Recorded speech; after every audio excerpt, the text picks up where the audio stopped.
Bismillahirrahmanirrahim. Assalamualaikum warahmatullahi wabarakatuh. Alhamdulillah, wassalatu wassalamu ala rasulillah Muhammad ibn Abdillah wa ala alihi wa ashabihi wa mawala wa man tabi'ahum bi ihsanin ila yaumil qiyamah wa ba'd. Ikhwati fillah, azani Allah wa iyyakum. Baik hadirin jamaah Masjid Darul Ihsan Telkom Corporate University di Geger Kalong, Bandung, Jawa Barat, ataupun para pendengar baik Radio Roja Cilengsi, Bandung, Albayan Cianjur, Roja di Berau, di Pontianak, di Tanjung Pinang, di Lampung, juga pendengar Rai Padang, dan radio-radio lain yang juga ikut merilai siaran ini secara langsung, juga para pemirsa TV Roja di mana saja Anda berada, dan juga para pendengar melalui streaming radio manapun dimanapun Anda berada. Alhamdulillah, sore ini kembali kita berjumpa untuk melanjutkan bahasan Kitab Tauhid. Kemarin kita sudah membahas bab orang yang mengingkari salah satu di antara nama-nama atau sifat-sifat Allah. Kita sudah membahas apa yang dimaksud dengan nama-nama Allah dan kaidah-kaidah dalam memahaminya. Juga sudah membahas beberapa kaidah tentang sifat-sifat Allah. Sekarang kita masuki pembahasan dalil pertama tentang orang yang mengingkari salah satu di antara sifat-sifat Allah. Dalam surah Ar-Ra'd ayat ke-30, Allah Subhanahu wa taala berfirman, "Wa hum yakfuruna birrahman." Mereka kufur kepada Ar-Rahman. Yang dimaksud dengan mereka dalam ayat ini adalah orang-orang kafir Quraisy. Dan mereka kufur kepada Ar-Rahman sebagai nama Allah, bukan mengingkari Allah Azza wa Jalla, bukan mengingkari keberadaan Allah Subhanahu wa ta'ala. Karena mereka pada hakikatnya meyakini Allah itu ada, meyakini Allah lah pencipta langit dan bumi beserta seluruh isinya. Sebagaimana firman Allah dalam Al-Quran, salah satunya dalam surah Luqman ayat ke-25, "Wala in sa'altahum man khalaqas samawati wal arda la yaquluna Allah." Seandainya engkau, hai Muhammad, bertanya kepada mereka, kepada orang-orang kafir Quraisy, siapakah yang menciptakan langit dan bumi? Mereka pasti akan menjawab, Allah. Menunjukkan mereka ini tidak sekedar percaya dan meyakini keberadaan Allah, tapi juga meyakini Allah lah pencipta langit dan bumi ini. Oleh karena itu, orang kafir, orang musyrik waktu itu tidak dianggap kafir karena tidak percaya kepada Allah. Enggak, mereka percaya. Tapi mereka dianggap kafir salah satunya adalah karena mengingkari salah satu nama di antara nama-nama Allah, yaitu Ar-Rahman. Allah berfirman, "Wa hum yakfuruna birrahman." Mereka kufur kepada Ar-Rahman. Dalam hadis dari menceritakan tentang peristiwa perjanjian Hudaybiyah antara Nabi SAW di satu pihak dan kaum kafir Quraisy di pihak lain. Saat itu kan Nabi dan para sahabatnya mau masuk ke kota Mekah. untuk haji. Karena Allah Azza wa Jalla memberi wahyu kepada Nabi SAW melalui mimpi bahwa Nabi SAW dan para sahabatnya akan bisa masuk ke dalam kota Mekkah dalam keadaan aman ketika Mekkah saat itu masih dikuasai oleh orang-orang musyrikin Quraisy. Dan Allah menyatakan mimpi Nabi alaihi salatu wassalam dalam Al-Quran dalam surah Al-Fat ayat yang ke-27. Laqad sadaqallahu rasulahu ar-ru'ya bil haqq la tadkhulunnal masjidal harama insyaallahu aminin.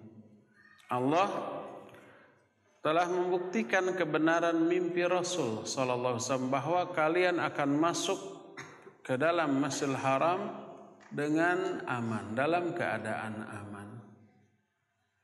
Mimpi Nabi SAW wahyu, maka beliau membawa sekitar 1.400 orang sahabat pergi ke Mekah.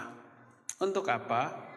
Untuk menunaikan haji, membawa binatang-binatang sesembelihan sebagai hadiah dan membawa pedang golok untuk menyembelih dan bukan untuk berperang. Sampai di suatu lembah namanya lembah Hudaybiyah, mereka dicegat oleh utusan orang kafir Quraisy yang ringkasnya cerita terjalinlah perjanjian antara Nabi di satu pihak dengan kaum muslimin dan kaum Quraisy di pihak lain.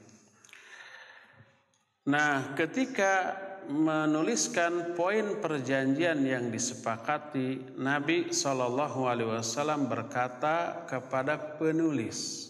Dalam satu riwayat yang menuliskan ini Ali. Uktub bismillahirrahmanirrahim. Tulis olehmu bismillahirrahmanirrahim. Ditulis oleh Ali bin Abi Thalib. Berkatalah Suhail. Saat itu Suhail wakil dari orang-orang kafir Quraisy. Dia tidak menyetujui pencantuman bismillahirrahmanirrahim. Dia menyatakan Mar-Rahman, apa Rahman itu? Fa wallahi ma adri ma hiya. Demi Allah, aku tidak tahu apa Ar-Rahman itu. Jadi Suhail mewakili orang kafir mengingkari Ar-Rahman. Bukan mengingkari Allah.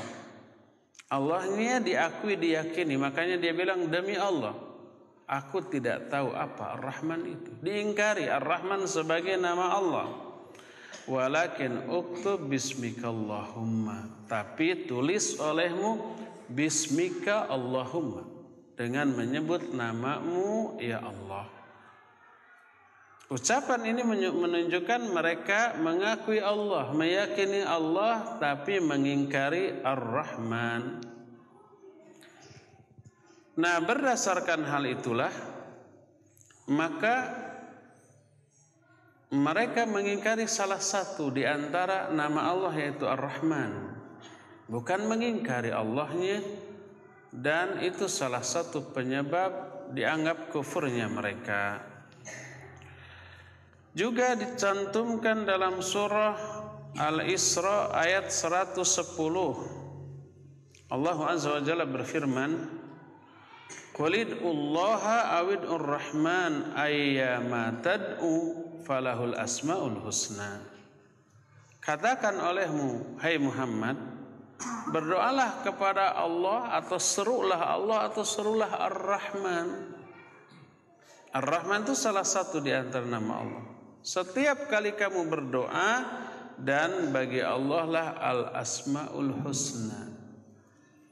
Makna ayat ini adalah berdoalah kalian dengan menyebut nama mana saja di antara nama-nama Allah ketika kalian berdoa. Karena seluruh nama Allah husna. Husna itu bentuk muannats dari ahsan, bukan dari hasan.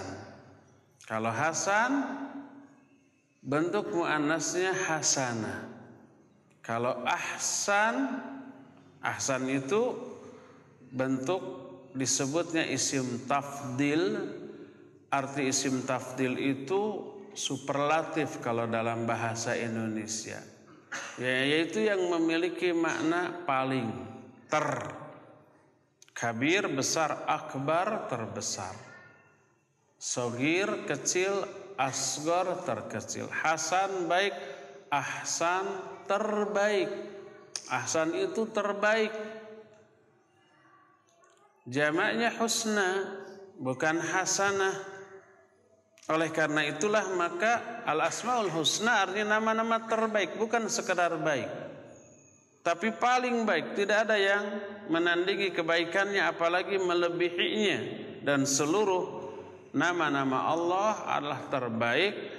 Maka fad'u bima syi'tu minal asma, berdoalah kalian kepada Allah dengan menyebut nama-nama Allah mana saja yang kalian sukai, yang kalian inginkan, yang tentu saja disesuaikan dengan isi permintaan kita.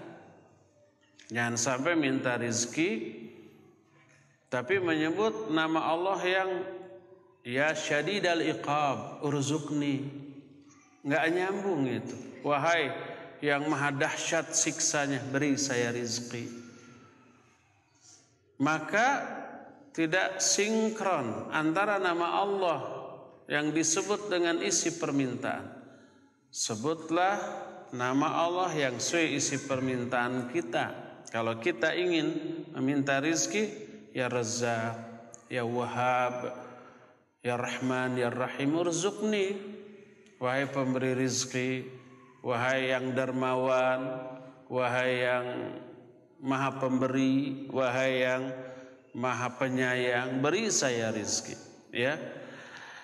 Oleh karena itulah maka Allah menyuruh kita berdoa dengan menyebut nama-namanya yang terbaik yang disebut dengan al-asmaul husna. Tapi orang-orang kafir kufur kepada salah satu di antara asmaul husna, yaitu ar-Rahman. Maka Allah Azza wa Jalla dalam surah Ar-Ra'd ayat ke-30 ini menyatakan wahum yakfuruna birrahman, mereka kufur kepada ar-Rahman. Kenapa? Wali annahu mukadzibun lillahi wa li rasulih wa hadza kufrun, karena mereka mendustakan Allah, mendustakan Rasulnya, dan sikap mendustakan Allah dan keterangan dari Allah dan Rasulnya adalah sikap kufur. Lalu setelah Allah menyatakan wahum yakfuruna birrahman la ilaha illahu, mereka kufur kepada ar-Rahman, la ilaha illahu, padahal tidak ada sesembahan yang sebenarnya kecuali Dia yang Rahman tadi. Huruf la selalu diharuskan mengandung memiliki dua untuk terbentuknya sebuah kalimat yang sempurna. Pertama harus ada isim la, yang kedua ada khabar la. Huruf la di sini huruf la nafi, disebutnya nafiyatun li jinsi. Nafi itu yang menidakkan, li jinsi seluruh jenis, menafikan, menidakkan, mengingkari seluruh jenis yang disebut setelah la. La ilaha, tidak ada sesembahan dalam jenis apapun, dalam bentuk apapun. La ilaha, dan ilaha disebut isim la. Setiap la setelah ada isim wajib ada khobar la. Tapi dalam kalimat ini belum ada khobar la, langsung masuk illa. La ilaha illallah. Mana khobarnya? Khobarnya mahdzuf. Mahdzuf itu artinya dibuang dan takdirnya adalah haqqun. Sehingga asal kalimat ini lengkapnya adalah la ilaha haqqun illallah. Tidak ada ilah yang hak, yang sebenarnya. Tidak ada sesembahan yang sebenarnya illallah kecuali Allah. Adapun ilah yang batil banyak. Berhala-berhala itu ilah karena disembah. Itu sesembahan, cuma disembah secara batil. Bulan, bintang, matahari juga sesembahan disembah oleh orang, tapi itu sesembahan yang batil. Pokoknya segala sesuatu yang disembah selain Allah maka itu batil. Satu-satunya sesembahan yang hak hanyalah Allah Subhanahu wa ta'ala. Sebagaimana firman Allah dalam surah Luqman ayat yang ke-30, "Dzalika bi anna Allaha huwal haqqu wa anna ma yad'una min dunihil batil." Kata Allah, yang demikian itu karena Allah lah satu-satunya sesembahan yang hak, dan sesungguhnya segala yang disembah selain dirinya, selain Allah adalah batil. Betul, tetap disebut sesembahan, tapi sesembahan yang batil. Hawa nafsu juga oleh Allah disebut dengan sebutan ilah bagi pengekor hawa nafsu. Afara'aita man ittakhadha ilahahu hawahu. Tidakkah kamu memperhatikan orang yang menjadikan hawa nafsunya sebagai ilahnya, sebagai sesembahannya? Hawa nafsunya sebagai ilah bagi dia, ilah yang batil. Orang-orang musyrikin penyembah berhala menjadikan berhala patung sebagai ilah, sesembahan selain Allah. Itu batil. Satu-satunya sesembahan yang hak, yang berhak disembah hanyalah Allah Azza wa Jalla. Oleh karena itu, di dalam la ilaha illallah terkandung kata-kata haqqun sebagai khabar dari la, dan wajib dijelaskan ketika kita menerangkan maknanya. La ilaha haqqun illallah. Tidak ada ilah yang sebenar-benarnya untuk disembah kecuali Allah Azza wa Jalla. Maka keliru kalau orang menerjemahkan la ilaha illallah dengan terjemahan tidak ada sesembahan selain Allah. Kenapa kelirunya? Karena tidak sesuai dengan realita. Ada enggak sesembahan selain Allah di dunia ini? Ada, walaupun disembah secara batil tadi. Mau batil mau benar itu ilah. Tunjukkan mana ada sembahan selain Allah. Itu patung-patung, ilah, sesembahan bagi penyembahnya, tapi bukan bagi kita. Jadi banyak sesembahan di alam dunia ini. Baik benda mati seperti patung, batu ahli juga disembah umpamanya, ataupun makhluk hidup seperti para jin, para malaikat yang juga disembah, tapi pasti malaikat tidak ridho mereka disembah. Oleh karena itulah, maka menterjemahkan la ilaha illallah dengan terjemahan tidak ada sesembahan selain Allah keliru dari dua sisi. Sisi pertama realita. Kenyataan menunjukkan banyak sesembahan selain Allah walaupun disembah secara batil, tapi tetap namanya sembahan.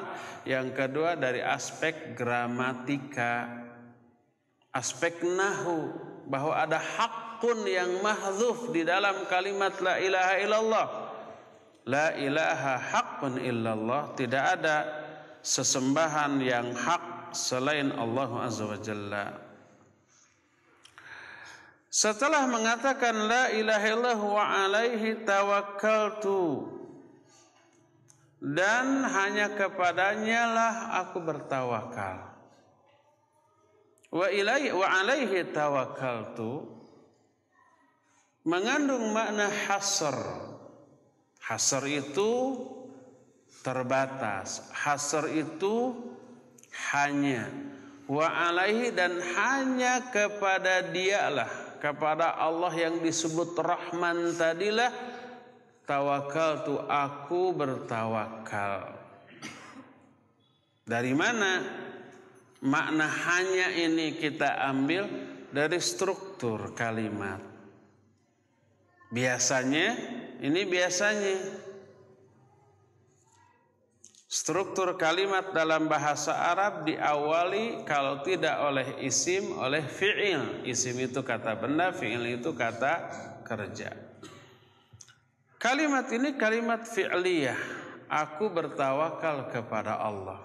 Kalimat yang diawali oleh kata kerja. Biasanya struktur atau susunan kalimat fi'liyah diawali oleh fi'il, lalu fa'il, lalu maf'ulun bih. Fi'il artinya kata kerja. Fa'il itu subjek. Maf'ulun bih objek. Saya bertawakal kepada Allah. Seperti itu. Tawakkaltu 'ala Allah. Tawakkaltu fi'il dan fa'il. Tapi di sini dibalik. Strukturnya Allah lebih didahulukan, alaihi tawakkaltu. Kalau objeknya didahulukan mengandung dua makna. Makna yang pertama adalah pengkhususan. Alaihi tawakkaltu artinya aku khusus bertawakal kepada engkau. Makna yang kedua ihtimam. Mementingkan objek ini sehingga objek yang harusnya diletakkan di belakang diawalkan penyebutannya. Alaihi tawakkaltu. Hanya kepada Allah lah aku bertawakal. Ya ada pengkhususan yaitu hanya ya juga ada makna mementingkan Allah Azza wa Jalla dalam kalimat itu. Sama ya dengan iyyaka na'budu wa iyyaka nasta'in. Hanya kepada engkau kami ibadah dan hanya kepada engkau kami minta pertolongan. Kepada engkaunya didahulukan daripada kami beribadahnya. Taqdimul ma'mul anil amil yufidul hasr wal ihtimam. Kaidah dalam ilmu balaghah, ilmu sastra. Mendahulukan objek daripada subjek dan predikat menunjukkan hasr dan ihtimam. Ya mengandung makna penghususan, ya mengandung makna mementingkan. Wa alaihi tawakkaltu artinya hanya kepada Allah aku bertawakal dan tidak bertawakal kepada selain Dia. Berkata Syekh Al-Utsaimin rahimahullah ketika menerangkan kalimat ini. Alaihi tawakkaltu ay alaihi wahdah. Lianna taqdimal ma'mul yadullu 'alal hasar. Alaihi tawakkaltu artinya hanya kepadanya saja tawakalnya. Karena mendahulukan ma'mul itu objek tadi memberi makna hasar, membatasi hanya kepada Dia. Contoh fa idza qulta mathalan darabtu Zaidan fa innahu yadullu ala annaka darabtahu walakin la yadullu ala annaka lam tadrib ghairahu. Kalau orang Arab menyatakan darabtu Zaidan. Darabtu itu fi'il dan fa'il, predikat dengan subjeknya.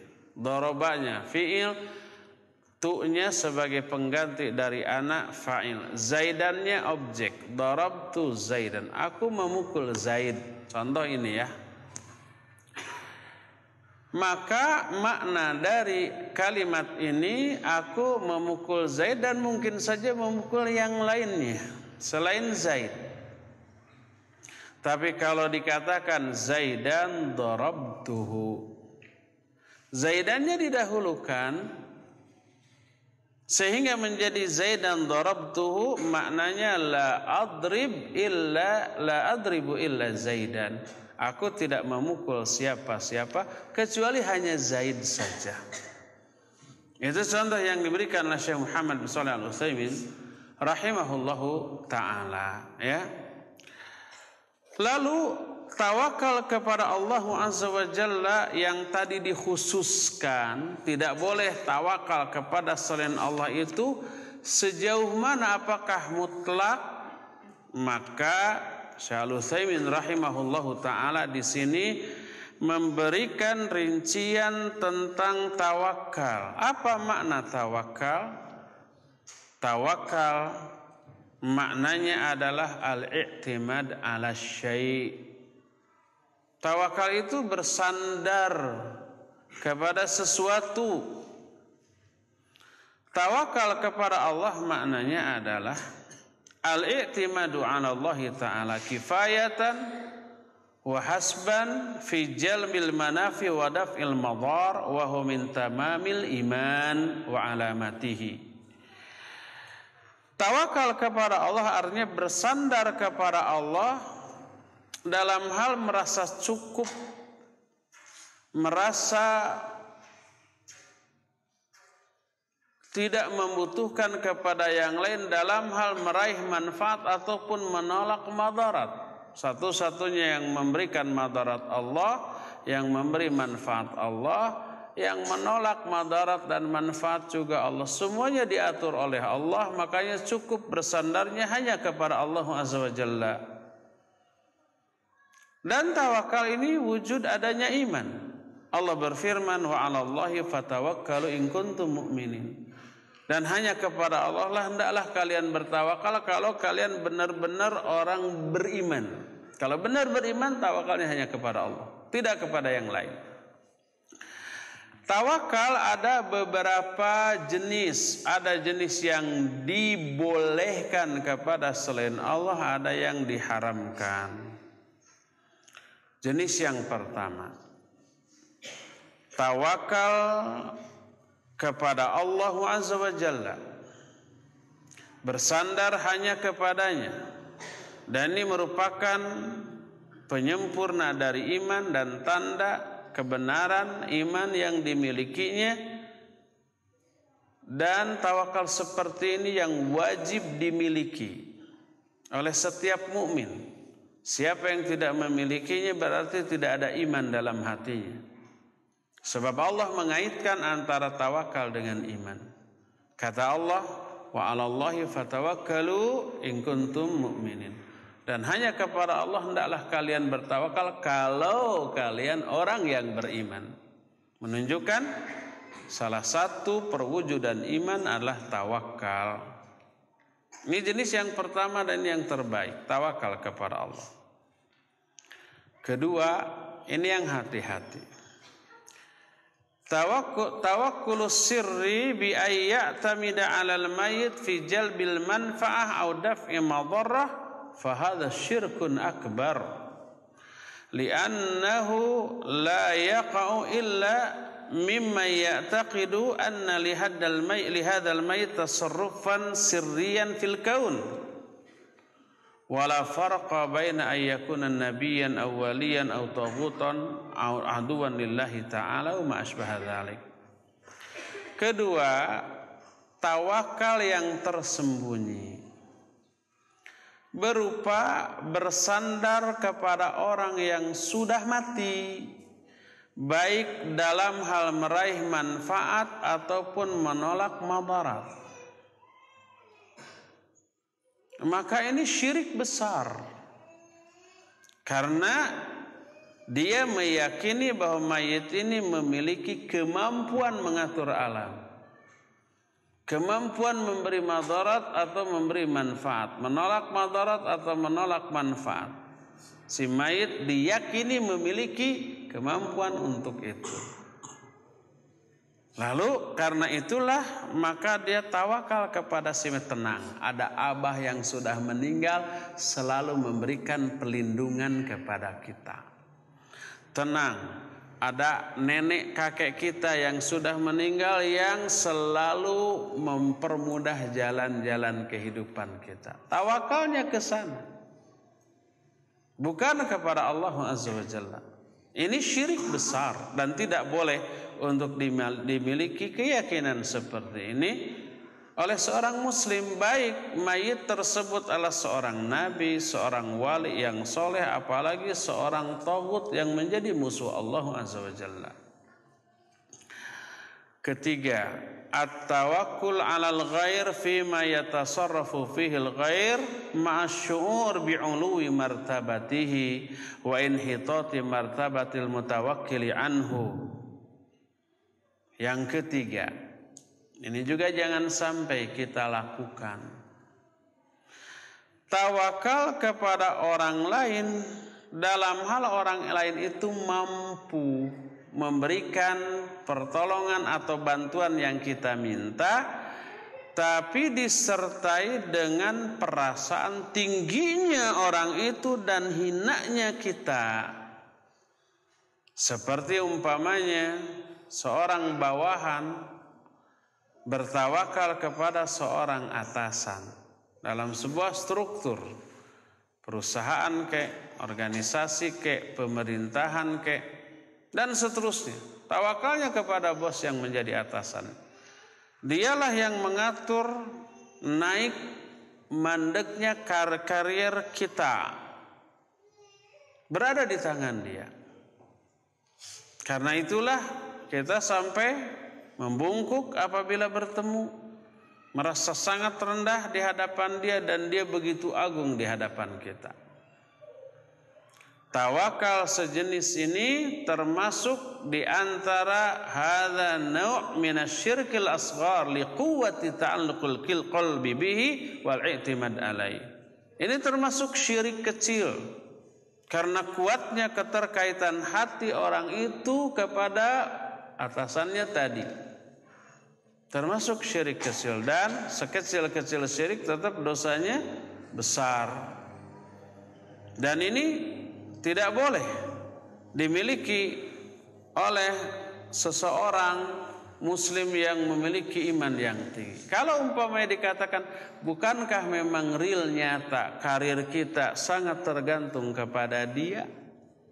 Kalau dia benci kepada kita, tanpa alasan, tanpa apa, bisa dipecat atau dipindahkan. Dipindahkan dimutasi ke tempat yang sangat tidak kita inginkan. Dia punya wewenang penuh, bukankah itu real nyata? Kita jawab, iya. Terus kenapa kita tidak boleh? Sebab hati, fikiran, keputusan dia mutlak di tangan Allah Azza wa Jalla. Kenapa dia mau memutasikan kita? Karena Allah yang memberikan keinginan kepada dia untuk memutasikan kita. Allah berfirman, "Wa ma tasyauna illa ayyasha Allahu rabbul alamin." Kalian manusia semua tidak akan punya keinginan, tidak akan punya kehendak apapun kecuali Allah yang berkehendak kalian memiliki kehendak seperti itu. Kalau seseorang memiliki kehendak begini dan begitu, itu Allah yang memberikan kehendak itu kepada orang tadi. Kalau Allah tidak menghendaki orang itu punya keinginan memutasikan kita, nggak akan dia memutasikan kita. Allah itu Maha pemegang seluruh hati manusia. Inna quluba bani Adam baina usbu'aini min asabi'r rahman ka qalbi rajulin wahid yuqallibu kaifa yasha. Sesungguhnya hati-hati Bani Adam seluruhnya berada di antara dua jari, di antara jari-jari Allah seperti satu hati, lalu Allah bolak-balikan itu hati sekehendaknya. Makanya karena yang mengatur hati orang itu Allah, kita bukan bergantung kepada orang itu, tapi bergantunglah kepada Allah yang mengatur hati orang itu. Bukan tawakal kepada dia, tapi tawakal kepada Allah. Bukan tawakal kepada bos, kepada atasan, tapi tawakalnya kepada yang menguasai hati bos dan atasan kita. Makanya ketika ketawakalan kepada Allah itu dipindahkan kepada sesama manusia, maka tawakal itu adalah tawakal yang keliru dan termasuk penyimpangan yang tidak kecil. Inilah tawakal yang ketiga. Tawakal yang keempat, bersandar kepada orang lain dalam hal yang orang lain itu memang mampu melakukan apa yang kita inginkan tanpa disertai perasaan yang tadi, tanpa mengagungkan orang yang memiliki kemampuan tadi dan tanpa merendahkan diri. Dan ini dibolehkan seperti umpamanya kita menyerahkan sebuah urusan kepada orang yang kita percayai. Para bos umpamanya yang malas nyupir, mempercayakan mengendarakan mobilnya kepada sopir. Dia tawakal kepada sopir tadi. Dalam hal mengendarai kendaraannya, sopirnya lebih piawai daripada bosnya umpamanya. Oleh karena itulah tawakal seperti ini dia percaya, dia bersandar kepada sopirnya. Dan sikap bersandar ini tidak menjadikan sopirnya lebih tinggi dari dirinya dan dirinya lebih rendah dari sopirnya. Kan enggak. Malah sebaliknya sopir seringkali diomeli. Hati-hati itu, awas-awas, kan begitu ya. Padahal sopir sudah sangat hati-hati. Oleh karena itulah maka jenis tawakal seperti ini dibolehkan. Menyerahkan urusan sepenuhnya kepada orang lain dan kita percayakan karena dia mampu melakukan apa yang kita percayakan tanpa merendahkan diri kita dan tanpa mengagungkan dia dalam pandangan kita. Inilah 4 jenis tawakal yang dirinci oleh para ulama. Adapun tawakal yang dimaksud dalam ayat yang sedang kita bahas ini adalah tawakal kepada Allah. Wa alaihi tawakkaltu, dan hanya kepada Allah lah aku bertawakal. Makna bertawakal kepada Allah adalah bersandar kepada Allah. Dalam hal apa? Dalam hal meraih semua yang manfaat untuk kita, dalam hal menolak seluruh yang madarat dari diri kita. Dan inilah yang dimaksud dengan tawakal yang diinginkan oleh syariat. Wa ilaihi matab, kata Allah. Dan hanya kepada Allah lah tempatnya bertobat. Makna matab asalnya matabi, ada huruf iya, iya-nya iya mutakalim. Wa ilaihi, dan hanya kepada Allah matabi, tobat aku. Matabi maknanya taubati. Dibuang huruf iya mutakalimnya litakhfif, untuk meringankan, mengentengkan di dalam ucapan. Dan banyak dalam Al-Quran itu. Lakum dinukum asalnya walidin. Lakum dinukum wali dini, tadinya begitu. Tapi demi memudahkan ucapan jadi waliyadin. Dan perubahan-perubahan bunyi seperti itu banyak dalam Al-Quran Al-Karim juga. Nah tadinya wa ilaihi matabi jadi wa ilaihi matab. Makna ilaihi matab, hanya kepada Allah lah aku kembali, aku bertobat. Allah lah satu-satunya yang menerima taubat kita. Dan taubat kepada Allah maknanya adalah murni dan ikhlasnya niat ketika kita meninggalkan seluruh dosa dan maksiat. Bukan taubat ingin dipuji orang. Bukan taubat ingin dapat apresiasi dari orang. Bukan taubat karena ingin memperoleh keuntungan duniawi dari orang, bukan. Tapi untuk Allah, karena apa? Tempat bertobat itu hanyalah Allah. Wa ilaihi matab. Apa yang dimaksud dengan taubat dan apa syarat-syarat taubat? Kita akan jelaskannya di hari Jumat yang akan datang. Sekarang kita cukupkan sampai di sini karena konon Raja Cilengsi cuma bisa sampai 5:30. Kita bisa sisakan waktu kira-kira 10 menit untuk bertanya jawab. Kepada Akhi Fawas di Cilengsi dipersilakan untuk memandu tanya jawab dengan pendengar ataupun pemirsa. Alhamdulillahirabbil alamin wa sallallahu ala nabiyina Muhammadin wa ala alihi wa ashabihi wasallam. Silakan. Terima kasih Ustaz atas materi yang Ustaz sampaikan. Saya simak saya kita masuk ke sesi terakhir, sesi penjawab. Silakan untuk mengumpulkan dan satu bukan 2 3 6 5 4 3 atau langsungkan nomor 1317776 553. Silakan untuk ya. Waalaikumsalam. Dari Pak Diganti, silakan.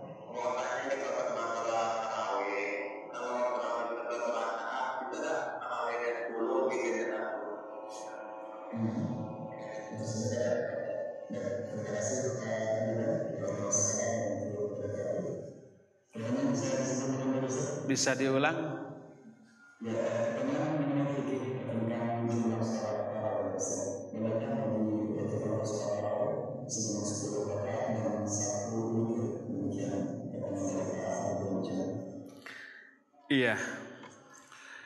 Materi tauhid pertanyaan fikih. Barakallahu fiik Bapak di Jambi tadi ya. Taib. Iya, intinya kalau boleh atau tidaknya boleh Pak ya. Kalau umpah kita mau tarawih dengan 10 rakaat 1 witir dibolehkan, 8 rakaat 3 witir juga dibolehkan. Walhasil urusan jumlah rakaat tarawih adalah masalah yang lapang, yang luas, yang diikhtilafkan oleh para ulama dengan ikhtilaf tanawu'. Makna ikhtilaf tanawu', ikhtilaf yang menjelaskan beragamnya cara ibadah tarawih yang semuanya dibolehkan. Bukan tadad, bukan saling kontradiksi, dan berbedanya para ulama disebabkan karena banyaknya hadis yang menjelaskan jumlah rakaat tarawih yang dilakukan oleh Nabi SAW dengan jumlah rakaat yang berbeda-beda. Menurut keterangan dari Aisyah radhiyallahu anha riwayat Bukhari dan Muslim, Nabi SAW tidak pernah lebih dari 11. Menurut istrinya yang lain Nabi SAW pernah 13, pernah 17 dan seterusnya. Sehingga para ulama di antara Syekhul Islam menyatakan bahwa jumlah rakaat tarawih tidak dibatasi oleh jumlahnya, tapi dibatasi oleh waktu. Kalau waktu sudah habis, maka sudah tidak boleh lagi melakukan qiyamul Ramadan di malam hari ya. Asal pertama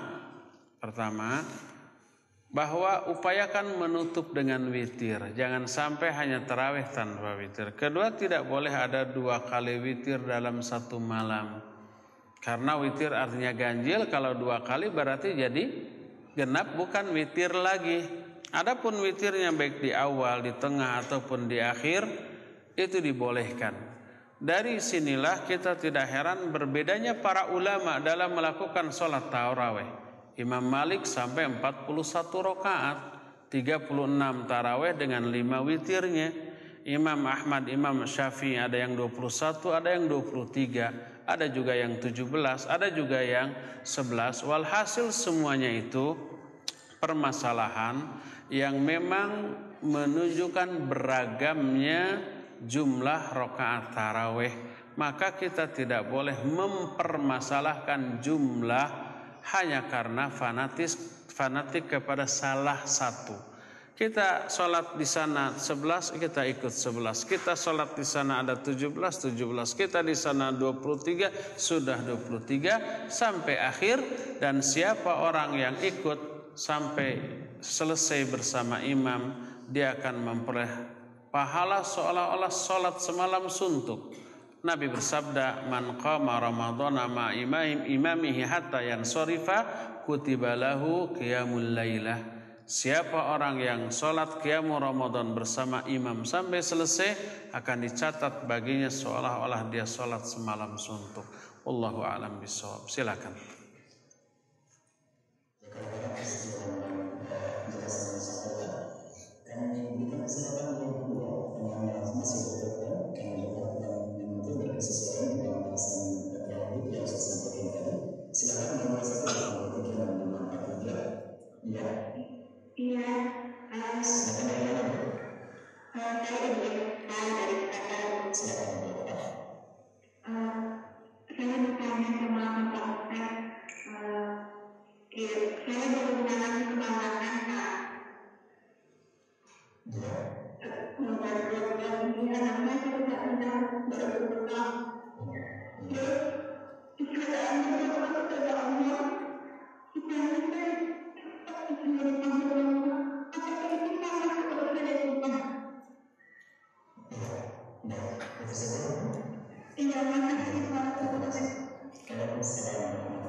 Bisa diulang, Fawas?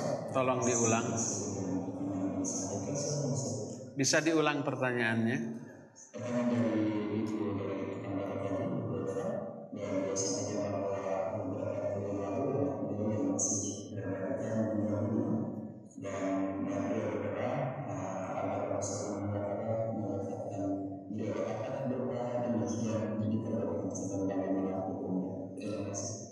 Apa katanya? Anaknya meninggal. Ibu Eva, barakallahu fiik. Taib. Ibu Eva baru ditinggal oleh anaknya, yang semoga Allah memberikan kesabaran. Ketahuilah Ibu Eva, ibu boleh bersedih tapi jangan sampai menjerit dan meratap. Ingat bahwa ini sebenarnya sesuatu yang sangat menguntungkan dari sisi kehidupan kita di akhirat. Karena anak yang meninggal ketika balita, ketika masih bayi, itu menjadi tabungan bagi orang tuanya di akhirat, penghalang bagi orang tuanya dari api neraka, dan kelak akan menunggu orang tuanya di pintu surga. Seorang sahabat berkumpul dengan Nabi SAW. Di belakang sahabat itu muncul anaknya yang masih kecil, diambil oleh bapaknya, kemudian disimpan di pangku di hadapannya, lalu dielus-elus menunjukkan kasih sayang yang luar biasa. Nabi bertanya, hal tuhibbuhu, apa kamu mencintai dia? Mencintai anakku? Sahabat ini menjawab, ahabbakallahu kama ahbabtuhu. Semoga Allah mencintai engkau ya Rasulullah seperti aku mencintai anakku ini. Artinya apa? Sangat cinta. Esoknya sahabat itu nggak kelihatan. Ditanya, kemana sahabat kemarin? Kata para sahabat yang lain, ya Rasulullah, anak yang kemarin engkau lihat meninggal dan bapaknya sekarang sedang sedih. Langsung Nabi berdiri, langsung berangkat takziah. Didapatinya sahabat itu sedang bersedih. Lalu beliau berkata, mana yang lebih kamu sukai?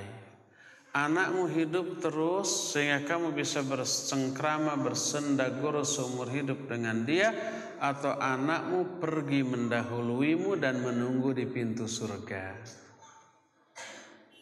Sahabat ini menjawab, ya Rasulullah, kalau anakku pergi mendahuluiku dan menungguku di pintu surga, lebih aku sukai daripada anakku hidup sepanjang masa. Kata Nabi SAW, demikianlah anakmu sekarang. Dia sedang menunggumu di pintu surga. Mendengar penjelasan ini, sahabat lain tertarik, teriming-imingi, lalu bertanya, ya Rasulullah, alahul khassa aw likullina? Wahai Rasulullah, apakah ketetapan ini khusus bagi dia atau berlaku bagi kita semua? Kata Nabi SAW, bal likullikum, ini berlaku bagi kalian semua. Termasuk juga bagi kita, termasuk bagi Bu Eva tadi. Jadi jangan sedih lagi Bu Eva, bergembiralah. Anak ibu sedang senang di sana. Diasuh oleh Nabiullah Ibrahim alaihissalatu wassalam, sebab meninggal dalam keadaan belum mengetahui apa itu dosa. Masih suci, masih bersih. Dia berbahagia di alam sana dan menunggu ibu di pintu surga untuk masuk bersama-sama kelak ke surga. Apakah realita kondisi seperti layak membuat kita sedih? Tidak. Tenangkan, senangkan, lalu tawakal kepada Allah Azza wa Jalla, banyak-banyak berdoa dan meminta semoga Allah memberikan kesabaran kepada ibu. Ya, saya pikir cukup sampai di sini saja. Insyaallah kita akan lanjutkan di hari Jumat yang akan datang. Subhanakallahumma bihamdik, asyhadu an la ilaha illa anta, astaghfiruka wa atubu ilaik. Walhamdulillahirabbil alamin. Wa sallallahu ala nabiyyina Muhammadin wa ala alihi wa ashabihi wasallam. Wassalamu alaikum warahmatullahi wabarakatuh.